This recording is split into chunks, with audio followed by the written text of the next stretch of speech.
బోయపాటి శ్రీను ఈ సంవత్సరం సరైనోడుతో సరైన హిట్ కొట్టి బెల్లంకొండ శ్రీనివాస్తో సినిమా చేయడానికి రెడీ అయ్యాడు. ఈ సినిమా తర్వాత బోయపాటి చిరు 151వ సినిమాని డైరెక్ట్ చేయబోతున్నాడని వార్తలు వచ్చాయి. ఆల్మోస్ట్ చిరు బోయపాటి తర్వాత హీరో అనుకున్నారు.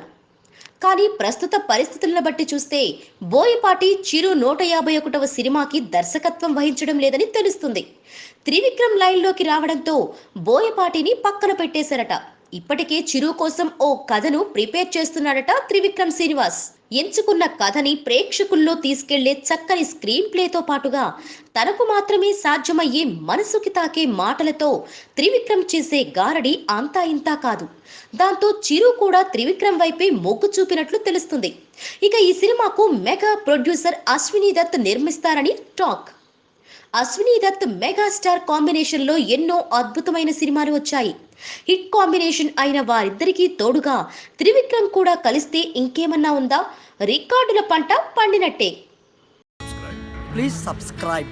Hi, it's me Purna. Please subscribe.